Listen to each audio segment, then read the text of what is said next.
بسم اللہ الرحمن الرحیم۔ امید ہے کہ آپ خوش ہوں گے، اللہ آپ کو خوش رکھے۔ میں ہوں اسف اقبال احساس اور آپ دیکھ رہے ہیں اردو دان۔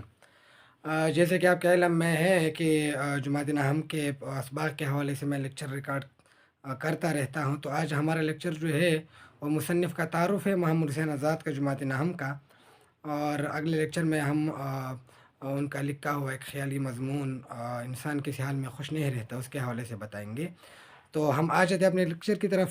محمد حسین آزاد ولادت ہے 1830 یعنی پیدائش، اور وفات ہے 1910۔ محمد حسین آزاد دلی میں پیدا ہوئے۔ ان کے والد کا نام مولوی باقر علی تھا، یعنی ان کے والد کا نام مولوی باقر علی تھا، اور ان کو انگریزوں نے جو ہے گولی مار کے مار ڈالا تھا، جو اپنے دور کے بہت بڑے عالم تھے اور دہلی سے اردو اخبار نکالتے تھے، یعنی اپنے دور کے بہت مانے ہوئے آدمی تھے، اور دلی اخبار جو ہے وہ محمد حسین آزاد کے والد نکالتے تھے۔ آزاد نے دہلی کالج میں تعلیم پائی، دہلی کالج میں انہوں نے تعلیم پائی۔ شاعری میں شیخ ابراہیم ذوق سے اصلاح لی، ابراہیم ذوق ان کے استاد سے ان سے اصلاح لیتے رہے۔ 1857 کے ہنگامے میں ان کا گھر بار لوٹ گیا، یعنی جب 1857 کی جنگ آزادی لڑی جا رہی تھی تو اس میں ان کا گھر جو ہے وہ جو ہے برباد ہو گیا، خراب ہو گیا، اور جو ہے ان کو بہت نقصان ہوا۔ ان کی ایک اولاد جو ہے ان کے ہاتھوں میں وہ مر گیا۔ ان کے والد کو انگریزوں نے موت کی سزا دی۔ آزاد چھپتے چھپاتے لاہور پہنچ گئے۔ جب عام معافی کا اعلان ہو گیا تو انہیں محکمہ تعلیم میں ملازمت مل گئی۔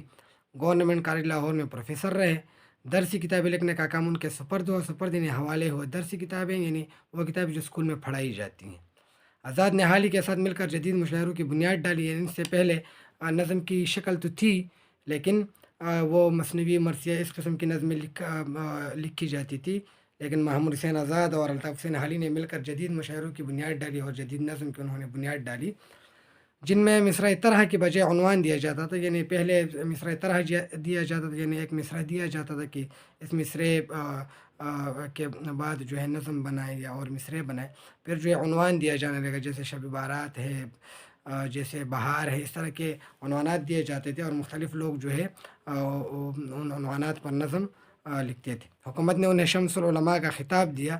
شمس العلماء یعنی عالموں کا سورج۔ آزاد کو اردو ادب میں ایک منفرد انشاء پرداز کی حیثیت حاصل ہے۔ منفرد یعنی ایک الگ لکھنے والے کی حیثیت حاصل ہے۔ انہوں نے جس وقت نثر لکھنی شروع کی اس وقت ان کے سامنے نثر کے دو نمونے تھے، یعنی انہوں نے جس وقت نثر لکھنا شروع کیا تو اس کے سامنے نثر کے دو نمونے تھے۔ ایک پرتکلف اور مشکل عبارتوں والی قدیم نثر تھی، یعنی ایک مشکل عبارتوں والی پرانی نثر تھی، تو دوسری طرف غالب اور سرسید کی سلیس یعنی سادہ اور آسان اور سادہ نثر، یعنی ایک جو ہے وہ مشکل اور قدیم نثر تھی، اور ایک جو ہے غالب اور سرسید کی لکھی ہوئی سادہ اور آسان نثر تھی، جس میں مقصدیت کو بنیادی حیثیت حاصل تھی۔ یعنی وہ نثر لکھتے تھے لیکن اس میں بنیادی چیز کیا تھی کہ وہ اس طرح کے نثر لکھتے تھے جس میں کوئی نہ کوئی مقصد جو ہے وہ چھپی ہوئی ہوتی تھی۔ آزاد نے ان دونوں نمونوں سے فائدہ اٹھاتے ہوئے اپنے لیے ایک نئی راہ نکالی۔ انہوں نے دونوں کو فالو نہیں کیا، ایسا نہیں کہ انہوں نے قدیم نثر لکھنے شروع کیا، جو ہے جدید نثر لکھنے شروع کیا، بلکہ انہوں نے ایک الگ راہ جو ہے وہ اپنے لیے نکالی۔ انہوں نے پرانی اور نئی نثر کے اسالیب کو ملا کر، اسالیب یعنی اسلوب کی جمع ہے لکھنے کا طریقہ، انہوں نے پرانی نثر بھی اٹھائی اور نئی نثر بھی اٹھائی، صحیح کو ملا کر ایک نئے انداز کی بنیاد رکھی، اور ان دونوں کو ملا کر انہوں نے ایک نئے طریقے سے لکھنا شروع کیا۔ انہیں اپنی شاعرانہ نثر کی وجہ سے بڑی شہرت ملی۔ ان کی نثر جو ہے جب آپ پڑھتے ہیں، جیسے ابھی حیات پڑھتے ہیں یا رنگ خیال پڑھتے ہیں، تو آپ کو یوں لگ رہا ہے کہ کوئی نثر میں شاعری کر رہا ہے۔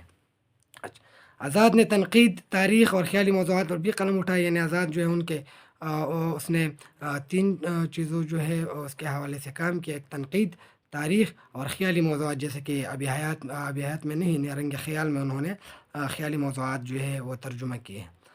مگر ہر جگہ ان کا اسلوب بیان کی رنگینی، الفاظ کی شوکت اور سلاست کا خوبصورت امتزاج ہے، یعنی جو ہے ملاوٹ ہے، یعنی اس کا اسلوب جو ہے وہ اتنا دلکش ہے کہ وہ ان کا اسلوب جو ہے اس میں بیان کی رنگینی بھی ہے، الفاظ کی خوبصورتی بھی ہیں، روانی بھی ہیں، آسانی بھی ہیں، تو ان تینوں چیزوں کی ملاوٹ سے انہوں نے ایک خوبصورت جو ہے نثر لکھنی شروع کی۔ آب حیات ان کا تذکرہ ہے، اور شعراء کا ذکر کیا گیا ہے، پھر اس حوالے سے اس میں بتایا گیا ہے کہ اردو جو ہے وہ کس زبان سے نکلی۔ اور رنگ خیال کا اسلوب اتنا دلکش ہے، یعنی اتنا خوبصورت ہے کہ پڑھنے والا انشاء پردازی کی لطافتوں میں کھو جاتا ہے، کہ پڑھنے والا جو ہے وہ لکھنے کی عمدگیوں میں گم ہو جاتا ہے۔ جب وہ کسی خیالی موضوع پر قلم اٹھاتے ہیں، یعنی جب وہ کسی خیالی موضوع پر لکھتے ہیں یا اس کے بارے میں سوچتے ہیں، تو ان کا قلم موتی اگلتا ہے اور پھول برساتا ہے، یعنی تو اس فقرے کا مطلب ہے کہ وہ بہت خوبصورت لکھتا ہے، بہت اچھے طریقے سے لکھتا ہے، اچھے الفاظ کا استعمال کرتا ہے اور اچھے الفاظ کو اچھے جگہ میں استعمال کرتا ہے۔ آزاد الفاظ کے جادوگر ہیں، وہ لمبے لمبے فقرے لکھنے سے گریز کرتے ہیں، پرہیز کرتے ہیں، وہ چھوٹے چھوٹے فقرے لکھتے ہیں، اس میں مقصدیت بھی ہوتی ہے، اس میں خوبصورتی بھی ہوتی ہے، اس میں رنگینی بھی ہوتی ہے۔ اچھا، ان کی اہم تصانیف جو ہے وہ آب حیات ہے، دربار اکبری ہے، رنگ خیال ہے، سخندان فارس ہے، نگارستان ہے، قصص ہند ہے، یہ ان کے جو ہے ان کی تصانیف۔